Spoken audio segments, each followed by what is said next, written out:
Welcome to Pick a Topic. We're here with Danny the Phenom, bum rushed Elon Musk. I'm a little nervous to be in front of you, but it's a good thing you like me. It's okay. I tend to have that effect on people, you know. So to be young, how old are you? I'm 21, 21. turning 22 in roughly 2 months. Oh, Almost there. It's like the borderline unk age. I'll know you when you're 22. I'll bring you a present. Awesome. Thank Sure. I remember when I was 21, I had 3 girlfriends at the same time, and I brought them all together, but the bed was too small. So I told the third girl, just sleep on the floor tonight. I'll give you some more doggy tomorrow. You're like the least important one out of the 3. But she was, she was like, okay, I understand. Just, Yeah. no problem. Man, I was like a kebab sandwich. I was between both of them in bed. Remember the movie Troy with Brad Pitt? Yes. Where he would wake up with 2 girls? That was Yep, me. that was you I was right the in the Persian middle. Brad Pitt. So thank you for coming today. Of course, of course. If there are some sounds from garbage trucks or neighbors, we're actually filming in the ghetto of LA. So we have just 30 feet behind you. Don't get scared. There's an alley, and there's like rats eating dead possums and stuff. Yeah, it's an alley right there. We went to the alley. There's people working back there. We're not sure if they're undercover cops. Remember? We got the AT&T guy. We don't know if they're working for the FBI, so We're not sure because not remember, sure. we were talking about Ray Liotta at the end of Goodfellas, where he saw the helicopter and he was like already coked out. Yep, and he's running. But seriously, sometimes I wonder, look, I'm getting nervous now thinking about it. Are they listening to me? Are they listening to when I slap my kids and what's going to happen? When you beat your wife, right? No, I didn't want to go there. Now this is being recorded, and I took off my wife beater tank top right before this. John can attest the fact that I had it on because I lost 200 pounds. Oh, nice. Super cool. Well, I told you when I met you, I was almost yes. 400 pounds. I couldn't breathe. I was so bad. And I was going up to ladies. I was delusional at 400 pounds. Hey, baby. And I'm like, oh my God, I didn't know what I looked like. But now it's good. I can walk. I can jog. Women are looking at me. Yeah. Sometimes the young ladies, if they stare too long, I just want to tell them, look, do you need a cosigner? I have excellent credit. There you Walk go. up to them. And the ladies at your gym are phenomenal. They are phenomenal, yes. They are. They are indeed, I can say that. But your gym is in too good of an area. So those young ladies don't really look at me too much because they already have their hustle, already have their Mercedes, BMW, a job, credit. I like to go to the poorest area of town, to the ghetto gym where the young ladies, they don't have anything. They're looking at guys like me, older, because they know we have some money, we can buy them stuff. Yeah. But I'm just joking. I'm just talking now because I'm like my dog. I'm all bark. I'm married. Okay. Don't get me in trouble. Happily married. I'm not. Okay. No So promises. this is Pick a Topic, and you can pick any topic you want, and we can have conversation. By the way, the A's are going to Vegas. They are. You like the A's? By association. Well, that hat is old school. Ricky Henderson used to play for him, second base. Are you a big baseball guy? Back in the day when I was a kid, I was. Okay. I used to know what colleges they all went to, every player, their height, their weight. I knew it all. But now with kids wear you down. Yes. And the wife, married almost 20 years. I'm not really into sports. Thank you so much. And the weight loss too. Nice. I'm trying to get my wife in the gym. Okay, there you go. That's been hard to do. I grew up mainly as a basketball kid. So I had a big background playing basketball in my high school, watching the NBA growing up. So I was more of an A's fan by association, with my family and stuff, because we used to watch A's games all the time when I was younger. But yeah, more of my background was basketball focused, and the Lakers and the Warriors as well. So your favorite players were who? Magic Johnson? No, that's from back in the day. That's from back in the day, yes. So who did you like? Jordan? I grew up watching Kobe, Shaq. Now LeBron and Luka are doing their thing in LA. So yeah, it's just really cool to see the evolution of Lakers basketball. I would love to go see him play, but I can't really afford a ticket. Fair. It's really expensive. It used to be $200-$300 a ticket. Now it's $800-$900 for way in the back. Yep. And I have one Kobe Bryant story. Okay. Where I have 2. So my whole life, I wanted to go to acting school. I didn't go because I was always put down and discouraged. And so I didn't go because I was very weak-willed. I didn't have much of a, ego and all that. And someone put me down. I'm like, okay, you're right. I can't do it. So finally, I'm 49 years old. And Kobe Bryant dies, and he's my favorite player. I cried like a baby. I just couldn't believe it. And then it clicked in my head, fuck it, I'm going to go to acting school. Okay. So I went to the conservatory, 2 years, 8 hours a day, 5 days a week, full-time, intensive. And then I did other acting classes. So 4 years, I'm a trained actor. I did ballet, because all the trained actors in conservatory do ballet. Anthony Hopkins, they all did it. And did that. So after Kobe Bryant passed away, let's say 6 months after, he's dead, right? He passed away. I'm in Vegas. And I go to a strip club in the middle of the day. But I don't take my cell phone because I don't want to get ripped off. I don't want anyone to take it from me. Exactly. Yeah. So I have some money. And so I go to the strip club. It's like 115 degrees. I have no cell phone now. It didn't work out with the strippers. They wanted too much money. So after about a half an hour, I left. When I left, it's in the middle of an industrial area, way far from the strip. Nothing there except some gas stations. I've got no cell phone. It's hot. Now it's 115, 118. Yeah. I've got just some money. I walk. Now remember, I was almost 400 pounds in that heat with no cell phone. Can't call an Uber, nothing out there. I go to the desert, just bare desert, yeah. And I'm already suffering, no water.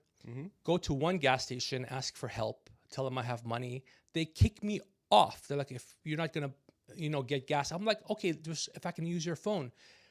They didn't even want me to buy bubble gum or anything. They kicked me out. Very, very irrational. So then I'm looking for another gas station. I found one a few blocks away. At this point, I'm desperate. Okay. So I go in and I see this very large black man with his white girlfriend. And they have a white van in the front. And he was buying cigarettes. And I told him, look, I just need a phone call or a ride. I'll buy you cigarettes. No problem. So he bought like 3 or 4 packs. I bought it in exchange for a ride. Okay, I thought I was good. So I go in his van. There's 3 guys in the van. And he's driving. This large man is driving. And he's got forearms like you wouldn't believe. Gigantic, like Popeye. Remember remember Popeye Brutus? The Sailor Man. Yeah, Brutus. Yeah, but the Exactly like that. So then they ask me what hotel I'm at. And they're driving farther from the strip. Okay. Even more industrial area. And then I'm thinking, as dumb as I was, I'm like, oh no, something's wrong here. They lock the van. They start asking me, do I have luggage at the hotel? What room I'm in? I'm like, I'm fucked. So they started getting more personal and personal. They were trying to get more out of you. I'm thinking I'm fucked right here. Yeah. They can do anything. I wanted to jump out of the van while it was moving. I was so desperate that they're going to do something to me, but they locked the van. So at this point, he's driving. He's asking me, interrogating me, asking me questions. So then I'm like desperate. They're driving farther and farther. I'm like, what the fuck? What are they going to do to me? So then I see on his big forearm while he's driving a Kobe Bryant tattoo. With the crown. Okay. So that's when I told him that, when Kobe died, I cried like a baby. It was so horrible. It was a nightmare for me. So then he kind of looks back, hesitates, and says to me, I cried too. Me too, he said. And he didn't really speak a lot. He was in charge, clearly. So after that, I'm like, oh shit. So he looks over to his partners and nods or something, they knew. So then they went to some rinky-dink mom and pop casino out far, far and let me out. Oh, wow. So look at that. Yeah. Kobe Bryant saved my life. I'm getting chills. What about you? I'm getting chills too because you guys had Crazy, right? that crazy connection with the tattoo. And the chills don't stop. And They that's do. crazy. The guy was already dead. Yeah. So my rabbi years ago when my wife converted to Judaism, we asked him about reincarnation and all that. We'd come after class. By the way, to convert is a very hard ordeal, 10 months of very intense training. We went up to the rabbi after class, as we usually did, and picked his brain. He was like the Michael Jordan of all rabbis. His last name was Dershowitz, and he's the cousin of Alan Dershowitz, the famous lawyer that's always on TV. Now this rabbi has passed away. But so he converted my wife, and he got us married, and we asked about the soul. And he said, the soul is not like Casper the Ghost. The soul is when you think about someone. and you remember them, and two or more people come together. I got chills again. Can you feel it? Yeah, right in the back here. He said, that's the soul. Oh, shit. So that's a real thing. And you know what? I didn't know, but animals, you like that? Yeah. I'm working out Little hard. I bicep just flex, did arms. So I could see the girls looking at me. I don't even have to look at them. I could feel their eyeballs on me. It feels so great. So when I buried our dog a few years ago, 14 years old, he had cancer. Right here thank you. Right here in the backyard. I shouldn't say that because you're not supposed to do that. For 2 weeks, I felt very serene, peaceful in the backyard as me and the kids went and talked about Troy was his name. I'm like, oh fuck, dogs have a soul too. Yeah. You can feel it. You can feel it like anything. It's just so amazing. So I'm gonna walk into the gym. I'm 10 pounds from my goal, where my 6-pack comes in. I'm gonna wear my fat shirt when I was 400 pounds. Walk in, and just take it off. And it's gonna be like a big, just rip it off, right? It's gonna be like a big blanket. Well, I haven't figured out if I'm gonna wear a tank top underneath, like my wife beater, because it's really thin, or just like nothing. I'm not sure how it's gonna look when it comes in, because I'm really tight because all the working out twice a day. Yeah. So I'm very tight. Not a lot of no loose skin at all, in fact. Yeah. But I'm not sure how my midsection is going to look at that point. So I can wear a tank top or not. It's coming in real good right now. I don't think I'll need a tank top. I'm just a little hairy. So you don't mind I say that, right? No. Okay, cool. So yeah, I can tell you. So what's the topic we're going to talk about? Next topic. Next talk topic. Basketball. 80s movies. 80s movies. I love. Go you first. I'll tell you what I love after. I would say out of any 80s movie, one of my favorites is probably, have you ever seen Fast Times at Ridgemont High? Of course. Sean Penn. Sean Penn, of course. Wait a minute. You're too young for 80s movies. I am too young. But I did grow up, because my family they grew up in the 80s here in the Valley. So I grew up watching a lot of 80s rom-coms and movies and stuff when I was younger as well. With your family? Yeah, with my family. So funny story actually, me and my uncles, one of our first movies that I ever saw when I was 4 years old was Fast Times at Ridgemont High, and I thought it was the funniest thing. But how is it that you and your family, I'm trying to imagine, you get together at night, you come together and watch a movie. I tell my kids, hey, let's watch a Laker game. Like, fuck you, Dad. You're a failure. Yeah. You don't even want to sit down with me, you know? Yeah. How does a family come together and start like watching a movie? So you probably know my favorite movie of all time. Mm-hmm. Which is? I'm going to show you The Finger. And with The Finger, people who are watching this commuting right now, you know, when they're eventually going to listen to it, they're not going to know. But I'm going to show you The Finger, and you're going to know the movie instantly. Okay. Ready? Mm-hmm.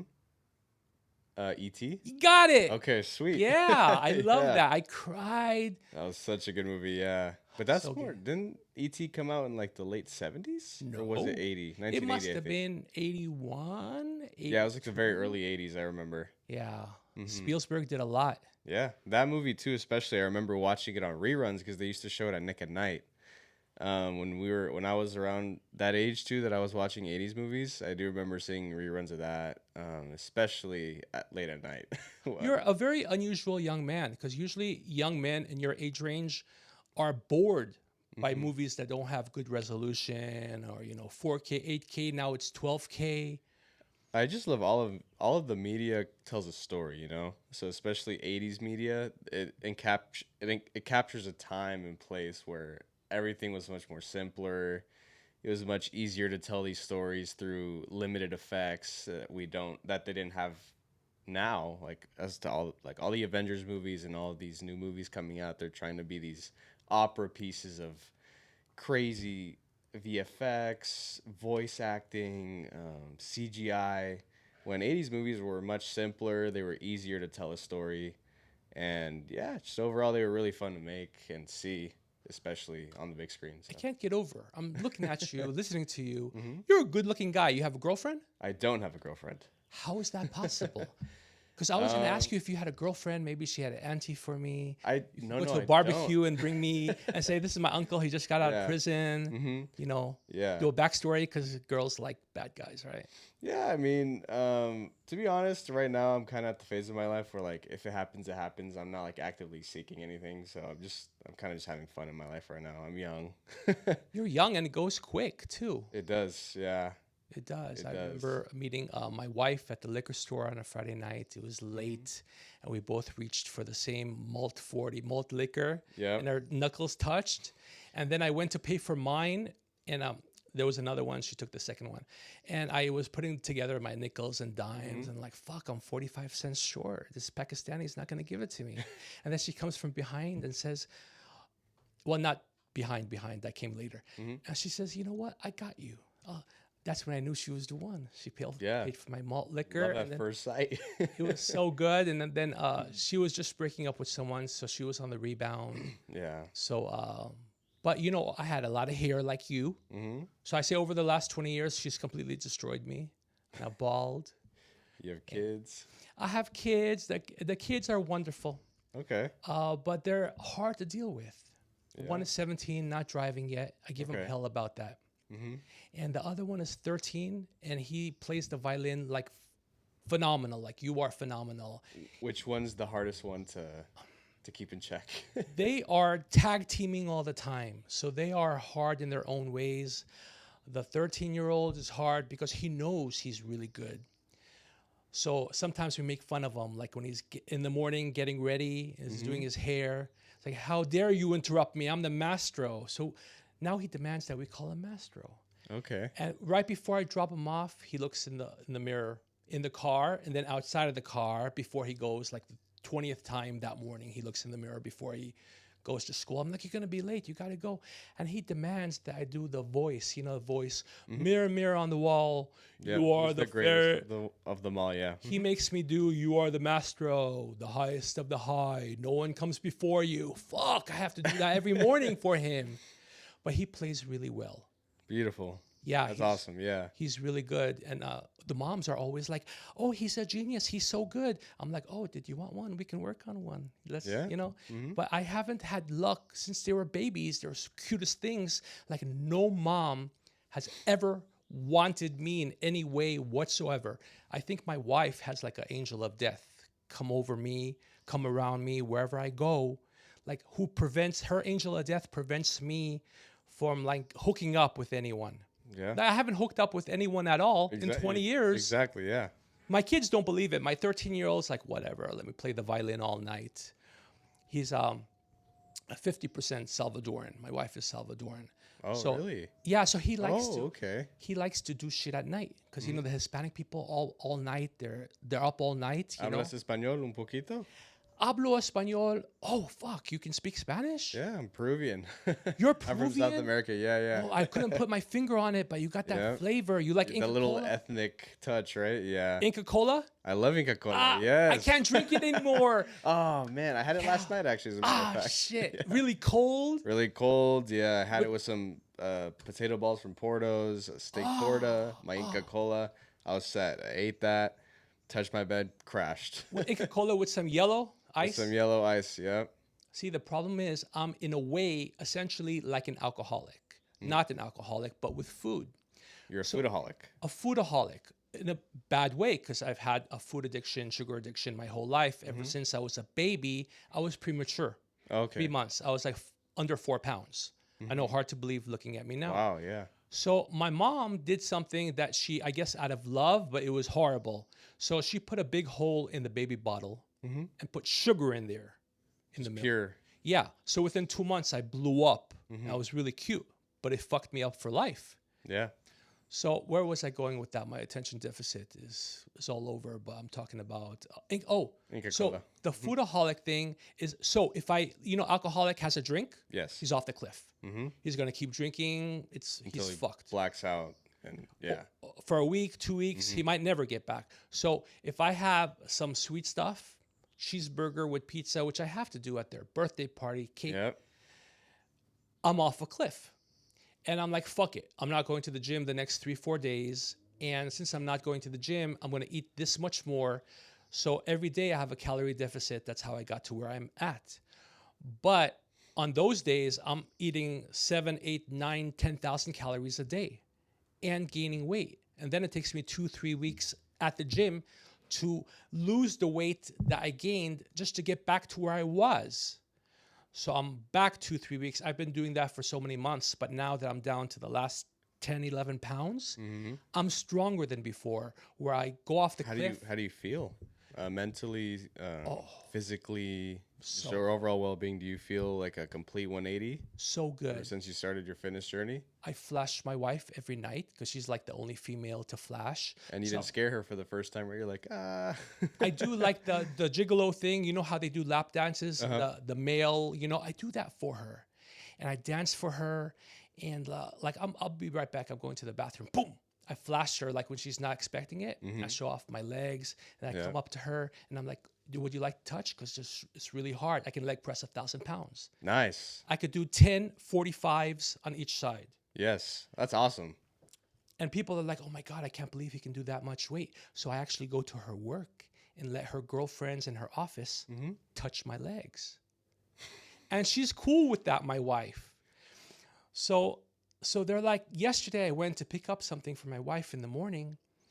And so the girlfriends were talking about me after I left. Like, Tony was here. Did you touch his legs again? No, what? He lets you touch his legs? Yeah. Oh my God, they're so hard.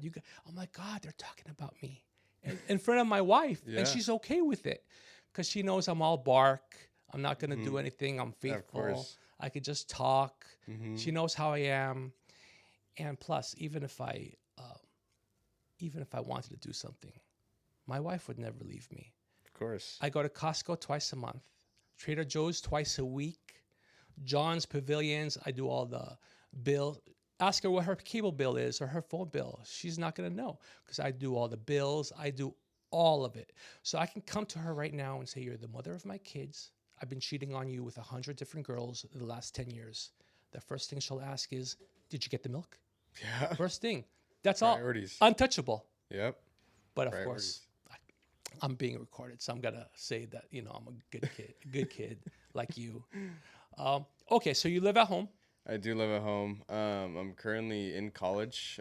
Actually, funnily enough, I'm a communications major. So taking a lot of background in public speaking classes, working with people, and I'm working to transfer to Cal Lutheran actually in the fall. My dream job is to be a sports analyst for the NBA. To kind of be the next Stephen A. Smith in the basketball world, essentially. I could see it. And my kid got accepted to Cal Lutheran. Oh, really? And he's about to either go to Cal Lutheran or Cal State Northridge. Nice. He's 17, published for already a few years, 3 years in publications where they only accept like 2-3% of submissions. And he does art next level. They have great programs at both. They do. Cal Lutheran is more expensive. Yes, it's because it's a private school. But I've looked into it a little bit because they do have a very good communications program and a lot of famous people that have their own stints in talk shows or podcasts, funnily enough. They all have backgrounds and they went to Cal Lutheran. So I've done my fair share of homework and it's really cool to see. So you're going to stay there? I'm going to stay there. Yeah, that's where I'm going to finish my degree, actually, my communications degree. You're not worried about when you live in a dorm with other guys, you got to lock up all your shit, every night. Because I talk to the young people who stay in dorms at Cal State Northridge everywhere. I'm like, if you stay at Cal State Northridge, if you go there, you can stay at home. You got your pets. Yeah. Everything is safe. You got security. You got me. You got the cameras. You got everything. Exactly. Ring. But in a dorm, you got to lock up all your stuff every night, your iPad, your iPhone. And I've heard stories at Cal Lutheran. Maybe I shouldn't say that. It's wonderful there. It can happen anywhere, any school. Cal State Northridge too, where things happen. People get their shit taken. Yes, very aware. I actually went to CSUN for a little bit. Right after high school, I went to CSUN for a year and a half. And I left for that reason because I didn't like the school. I just felt like I wasn't secure on campus. Like I was always looking over my back, and it. Really? Yeah, the vibe was kind of off for me, so that's why I preferred the. But you're a big guy. You're a tough guy. I am a tough guy, yeah. But it's just I prefer I guess to say the better and cleaner nature of Cal Lutheran. It's the vibe gorgeous. Is a lot more. and it's a gorgeous campus as well. Only 3,000 kids compared to 38,000. Exactly. Right? So you're getting a better education too as well. Were you living there at the time at Cal State Northridge? No. You weren't living there. You were just worried about your security, really? Yeah, I was just commuting, and like especially where my classes were. I remember they were in like the very back halls of the school. I just remember there were a bunch of like characters in the halls. Yeah, and it was like each day I was kind of like not nervous, but I just always had like I was always watching over my back because you never know what could happen. Yeah. There were always fights going on in the back. No. Yeah. All Really? the time. Yeah. Mm-hmm. So it's a good thing I went to Harvard. Nice. I didn't tell you? No. No, well, I wasn't enrolled. I just would go and sit in the back and just hang out. Okay. That's like the only college joke I have. I'm glad you laughed. So I didn't know that. That's actually shocking to hear that. What about your background? Tell me a little bit about more. There's so much. It would take like a 10-hour podcast to, what do you want to know? I guess your collegiate background. Collegiate. Well, I had a lot of depression back then. Okay. So I went to junior college and actually dropped out and went back and dropped out literally collectively like 9 or 10 times. I had a really bad clinical depression where I wasn't doing well at all during that time. Mm-hmm. So you're imagining how am I doing so well in life with, without college and all that? Yeah. Well, I met my wife at the liquor store. And then you over the malt. She was the malt 40. Mm-hmm, the malt 40. She's very successful. She's doing well. She supports me in every way, and I support her, and I take care of her. Our anniversary is coming up. Unfortunately, thank you. It's followed right by her birthday and Mother's Day right after that. It's like trifecta of the misery. triple combo, yeah. Yeah, so I always hook her up. I always take care of her. And then she goes into all her girlfriends at work. What did Tony get you? Yeah. Because, the shit is always nice. Mm-hmm. And not stolen, by the way, if you're wondering. It's paid for with a receipt. Mm-hmm. And so that's life for me. College seems like a different life, a different world. Now so many things have happened. I'm happy. I didn't like the neighborhood for a while because it's become really, really ghetto, and a lot of people growing marijuana. Yeah. Cops are here all the time. Mm-hmm. The criminals are like running through backyards here. Yeah. Yeah. So the alley during COVID, the hospitals would drop off patients in our alley, and they were doing drugs in our garbage cans. Really? Yeah, I'm telling you. And they would rip off their little bands at the hospital. They give you a band. So they can't identify who they are, right? No, well, that's how I knew they're hospital patients being dropped off, because it's like dozens of them in front of my, the back of my house. I'm like, oh, these are hospital patients just dropped off, and they're doing drugs in my can. Mm-hmm. So, of course, we're being recorded, so I don't want to say what I did to get rid of them. Of course. But, okay, I can tell you. I just went out there with my gun and pointed a gun at them and said, you guys got to get the fuck out of here. Yeah, don't come back. Yeah. And I can tell you, John can edit out whatever. Look, I'm already getting nervous. But so one time there was one of these hospital patients came out and he had no place to go. So he came right in front in the alley in the back of my house, right in front. And he just laid out with 2 shopping carts on both sides. Like I didn't even know he was there until I took a double look. And I'm like, oh shit, he's sleeping there. And literally from 20 feet away, he had a stench like you would not believe. I can smell it now as I'm talking about it. Yeah. And I said, you need to get up and go. Go to the park. Go under the freeway. Go anywhere, but you are not going to stay here. My kids come here. We, drop off my kids here in the garage. He wouldn't get up. I'm like, okay, you stay right there. I'm going to go get my shit. Stay right there. Let's see which gun I have handy. Stay right there. Don't move. The Glock, And I have one. I love my Glock. 10 millimeter. Oh, yeah. Have you shot a 10 mil? I haven't shot a 10 mil. I've always wanted to. So good. It's like you're launching a missile from your hand. I hear they're smooth. So it's the smoothest gun I have. So by the way, I didn't go out with a gun, but I went out with one of those sticks that you get at Home Depot to do the paint. Mm-hmm. I went out there and started hitting his shopping carts. Get the fuck out of here. He got up so quick, he thought I was going to bring a gun or something. Yeah. That's what you got to do. They can't stay near your house. Of course not. You never, especially when you have kids around, you don't know what's going to happen. So I have a 10 mil, which is my favorite gun. Yeah. I didn't buy it for me. I bought it for, oh shit, I shouldn't say it. I bought it for someone else. But it turns into my favorite gun of all. So I have a little revolver, Kimber, which is so cute and so beautiful. It's a 38. I didn't realize you can't shoot more than 4 or 5 bullets out of there at one time. So I go to the range with my brother-in-law and shoot 200 rounds from my revolver. I couldn't move my thumb for a month. Yeah, because the kickback on the revolver every time you shot. I didn't realize it. It was my first time with a revolver because I had a Kimber 45, which is my love, my first gun. And the 45 has a lot of recoil, but it's gorgeous. Kimber has gorgeous guns. So this revolver, so I'm shooting, and then I'm like, oh shit, I can't even load the magazines. Move. Yeah, you can't even move your finger. My brother-in-law had to fill up the magazines for the other guns, and so it was bad. So now I know, like, if an intruder comes in, 1-2 bullets, or God forbid, probably will never happen. And I would only do that if our lives were in danger. I wouldn't just shoot them, just to shoot them. Yeah. I would never do that to anyone, even someone that I hated, ever. But so I can tell you the Glock I didn't like, and I was gonna sell it. But then I shot it at the shooting range, and there's nothing like it. The 45 is good, but the 10 mil off the Glock is so easy to shoot like butter, and it literally feels like a muscle, like an extension of your arm. Yeah, and it's like why did I say muscle? It's like a missile coming off your hand as you shoot it. You feel a missile being launched from your hand. It's so fun. I love my Glock 10 millimeter. It doesn't look as good as the Kimber. The Kimbers are gorgeous and they shoot great.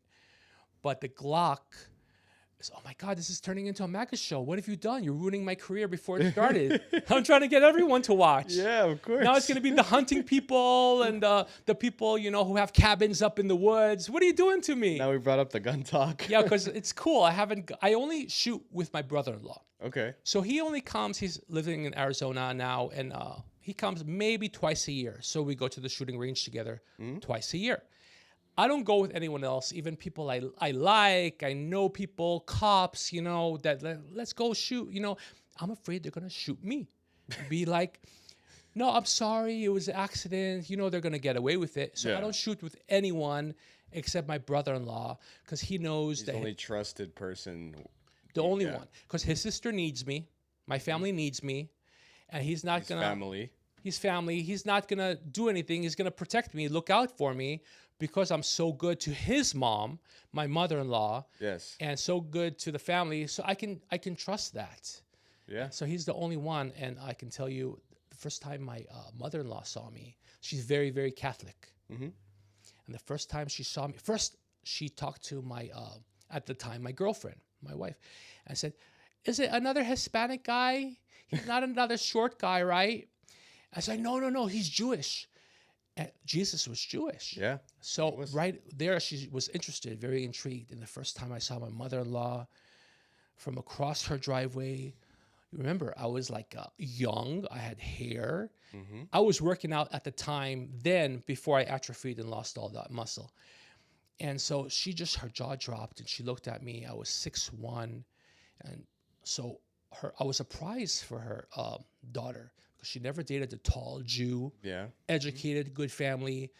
She loved good background. She absolutely loves me. She adores me. All moms have throughout the years. All moms have loved me. What about you? Yeah, same thing. I grew up very close to my family.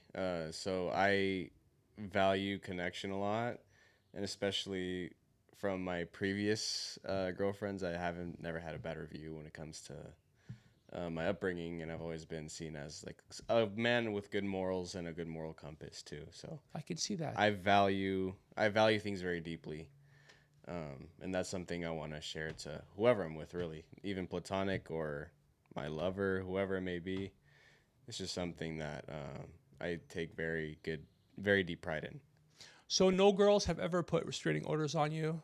No. Me either. Not at all. I think I have a collection, 7 or 8 of them. 7 or 8? Yeah, because I was, my family, the Persian side of my family, Persians in general don't talk about it. Do you speak Farsi? Yeah, kam sabat mikonam. Salam Khubi. Oh shit! You got that. You got all the Peruvian. Oh man, you're I only know a little. I'm not Persian, but I only know a little Farsi from my friends. excellent. Yeah. I can see how you're going to be in the NBA. By the way, I met Steven Smith, Oh yeah. and he's 100 times skinnier than on TV. He's so incredibly. I saw him in Vegas at the Wynn, at Okay. the Encore, in the Valet Did you Park. just run into? Oh, in the valet. Okay. Yeah, he didn't seem like he was in a talking mood. He was with his girlfriend or wife. He was so super skinny, like literally like a broom.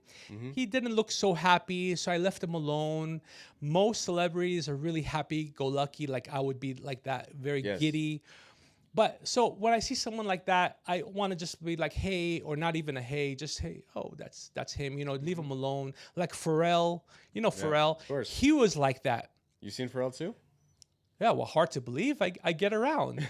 So it was in Hawaii, and it was waiting for a restaurant, lunchtime, and I guess he was with his girlfriend or wife, and he seemed really super, super standoffish. I'm Yeah. like, oh my God. I don't even want to say hi. I don't even want to say I like the happy song. Yeah. You made my kids happy. Yep. It's called Happy, right? Yes. What is that? The garbage truck? Did you hear that? I told you we're in the That's the ghetto. FBI. Oh no! FBI. Don't tell me that. You're gonna scare me.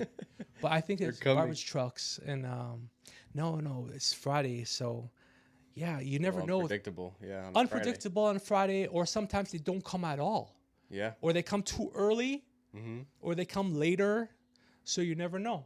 It's always a guessing game with the garbage trucks. What were we talking about before Stephen A? Before Stephen A, we were talking about just celebrities in general. Restraining orders. Restraining orders. Yes. So yeah, so the Persian culture is all about one word: concealment. Persian culture is all about keeping things from you. That's how most of them are. That's how they grow up and they become. So they won't tell you, but you got a date, you got to go. You don't. No. I'm looking at my hand. Okay. I like a little fly. So most Persians it runs like crazy in the Persian culture. OCD, obsessive compulsive disorder, Yes. in a severe way. So my mom had it, probably still has it. I took medication to to not have OCD, and it worked brilliantly. But for so many years, I had OCD.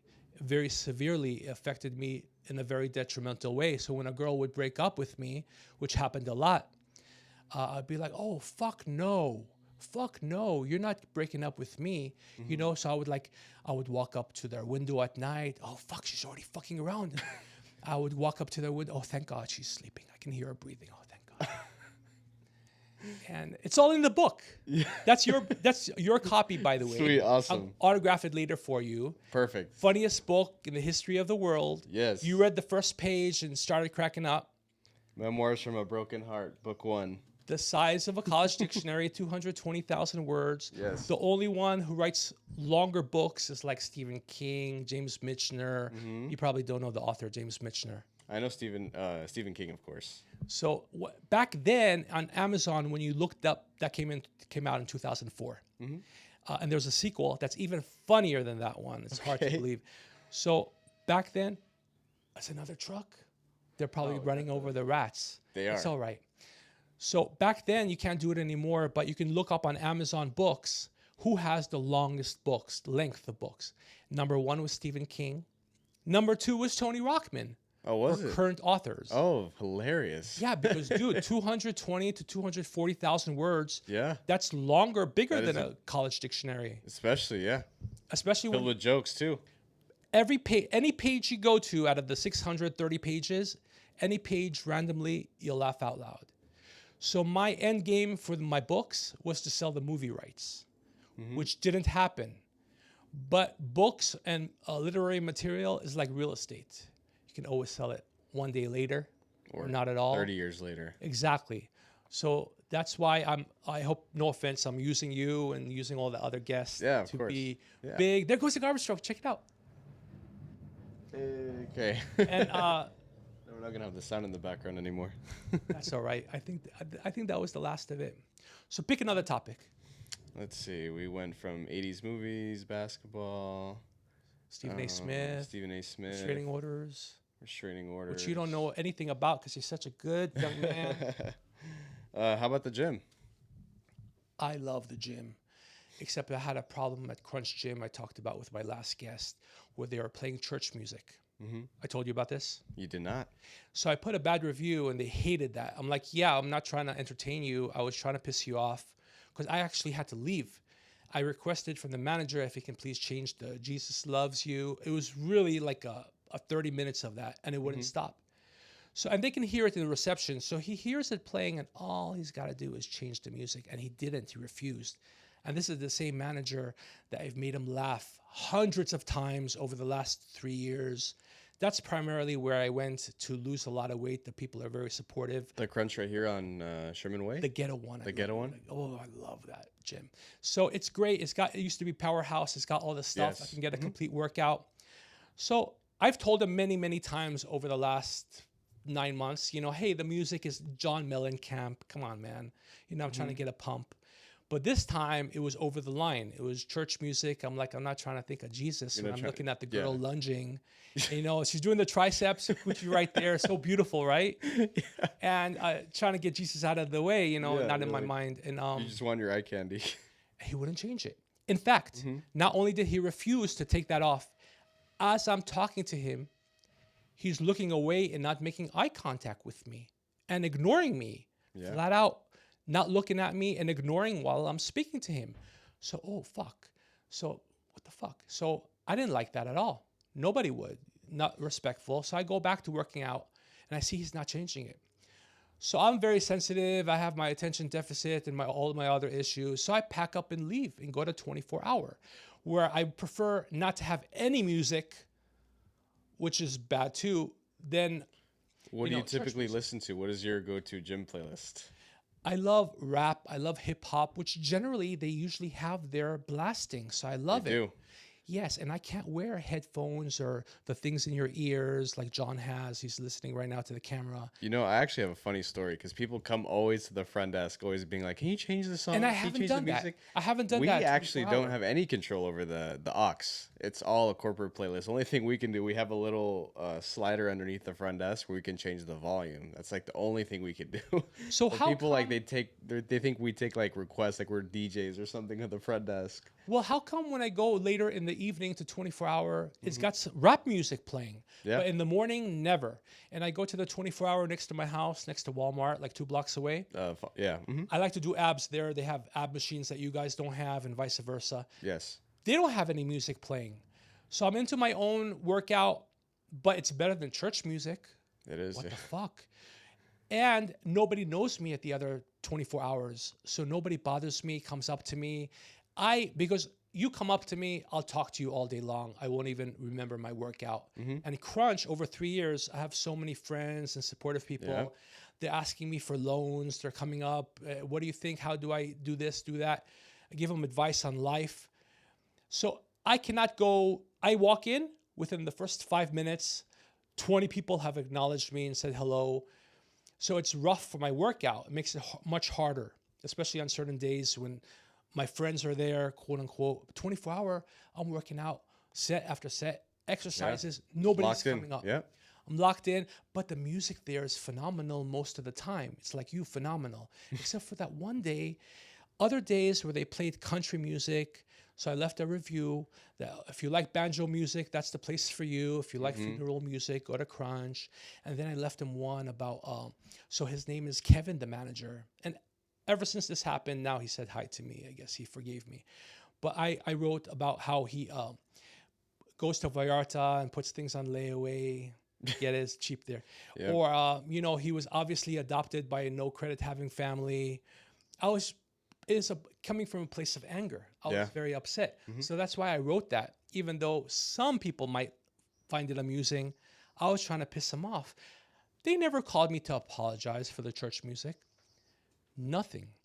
The only thing they did do is take a second credit card from me saying the first one didn't work, even though they just billed my first one each month rightfully.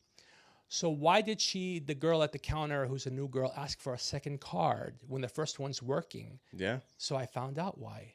On Sunday, I go to my credit card statement. It's charging me for training and stuff. Oh. And do I look like I'm getting training there? No. So that's why she took a second card. to get the swipe for the training. Yeah. So I already called them and say block this merchant on the second card, and I don't think they have the actual number. She can't use it in her personal life, right? So for 24 specifically, we only keep the cards on file. So like when you sign up, for instance, right? The number? We save the card on file when you sign up, but only for the membership. But if you want to add training or if you want to add a buddy pass, Swipe.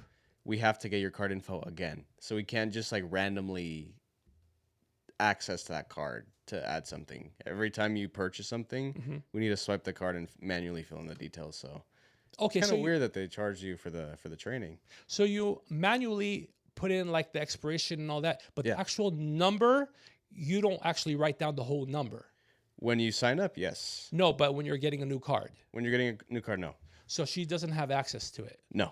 So good. So she can only get commissions from the training that she's scamming me for. Yes, exactly. But now it's blocked. They only took about $40. So. And the way the commission structure works too, if you canceled it right away, she's not going to get any commission. So don't even worry about that. No, I'm not worried. I didn't even mention it because it's $40. And then, now when I go there, if they say hi to me, I'll be like, what's up? That's it. Just cordial, yeah. But before, I used to tell them jokes. I used to come in, the Hispanic guys. I'd be like, remember, I'm like your tío. Yeah. Remember when we used to do mariachi? I taught you mariachi. Used to hold the mic like a beer bottle, like a Corona. So I joke around. I'm like, oh, you're like my kid. You're like my son. And the Hispanic guys, like the manager's like another one. Oh, thank you. I'm like, no, what are you kidding? You can't be my son. Every week you'd call me for more fireworks. Dad, I need more shooters. No, you can't. I would joke around and insult them in a fun way and they'd laugh. Over a few years of doing that. Now, none of that. Now I just come in, I'll work out. Hi, get your workout in and leave, right? Well, for a few weeks after that happened, I was just going to 24-hour almost every day because I was like uncomfortable going there. Yeah. Because another manager came to me and said, hey, what's up? What happened? And I found myself raising my voice and yelling, and I was telling John about the experience. And I didn't like that. We were going to film that day, and I canceled it because I didn't like my energy. I was yelling at people. Yeah. You weren't just in the right place mentally. Yeah, and I wish he wouldn't have stopped me after my workout to talk to me. I was already leaving. Just fucking call me. You have my number. It's been over a week since that happened with the church music. Just call me, man. And you're wrong because you already said church music. He said, the bigger manager, that it was not appropriate. The other manager said it was not appropriate. Okay. So now you see why I was upset. So just say sorry. You're in a place where you're a business. That's all it's going to take. I'm easy. Just apologize. We can move forward. And they haven't apologized yet. So once a week, I leave them a bad review. Yeah. The last review, I said, well, you can't breathe. There's no ventilation. The last time I couldn't breathe, I was in a jail cell with 5 homies giving me love. I'm like, why would they want to fuck with me? They know I'm a writer and they know I'm creative. Yeah. Just say, sorry, it was wrong. Move forward. You rather have these reviews? Really? The next one's going to be about the sweatshop next door.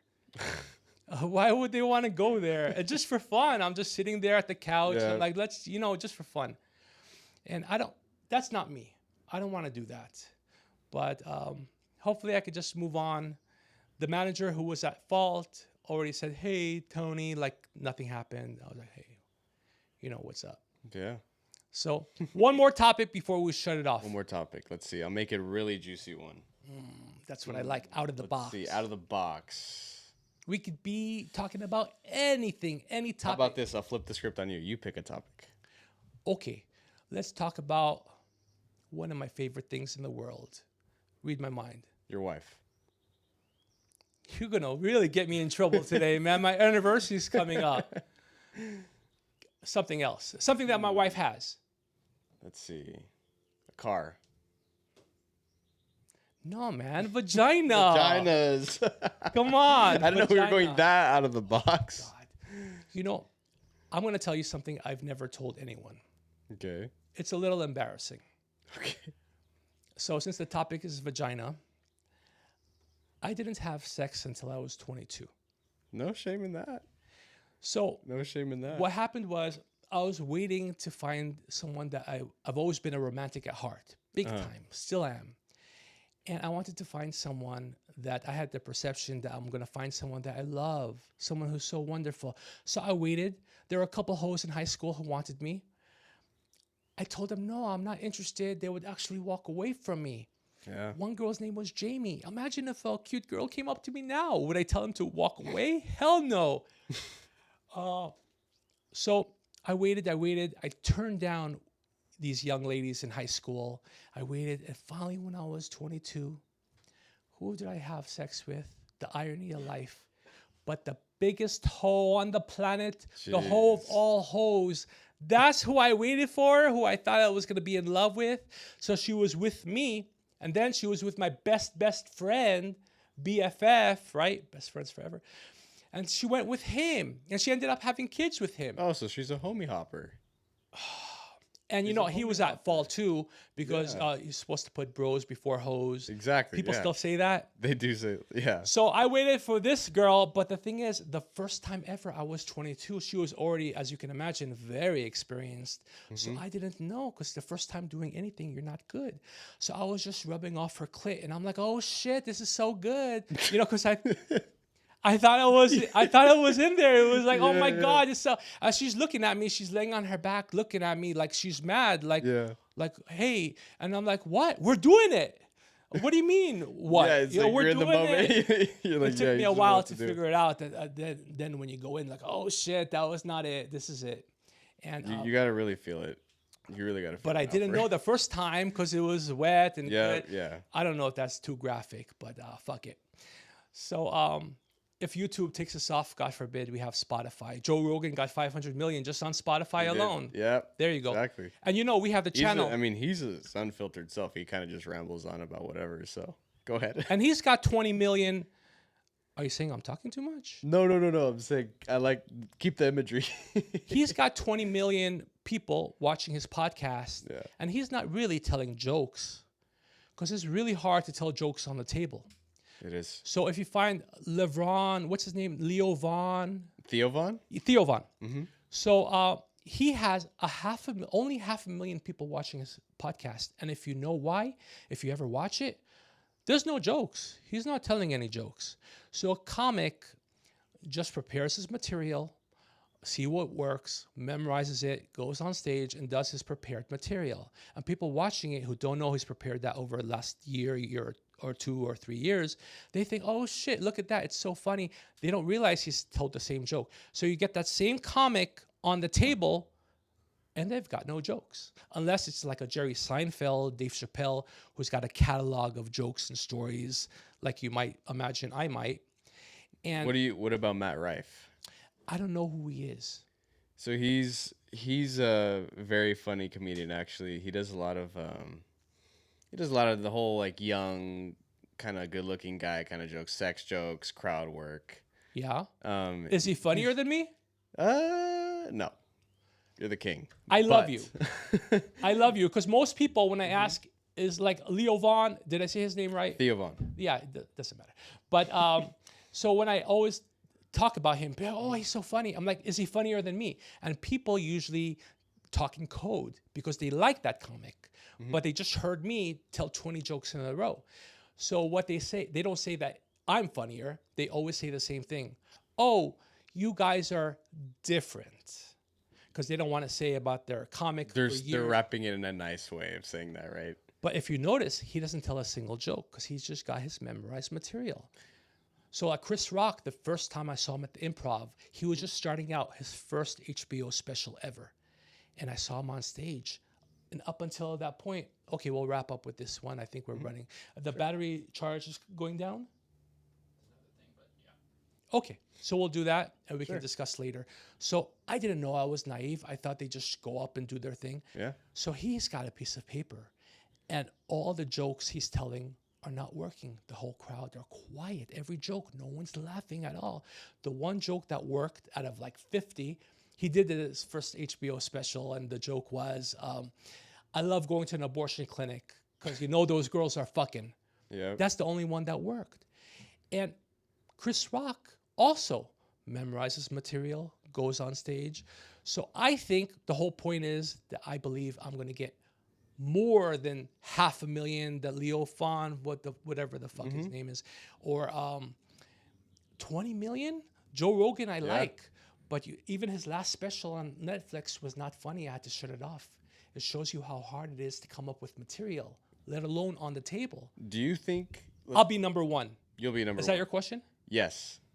Part two of that question. To be the best comedian possibly, do you think it's better to kind of just go in off the dome, or do you think it's better to have material and like just any material really going into it, or do you think it's better just to kind of freestyle it? You can't freestyle. Most people cannot freestyle. Most humans, most comics. Going back to vaudeville days, George Burns, he'd say there's two kind of comics, on the table and on the stage. Larry David is a great writer, comic, no. Jerry Seinfeld can't be on the table. He's a stage comic. There's two, like George Burns said. Do we have 5 minutes? We do. Okay. So you cannot be freestyling because most of the time the joke's not going to work. And it's like a dentist who doesn't know how to do a root canal, doesn't know how to do a crown. What the fuck kind of,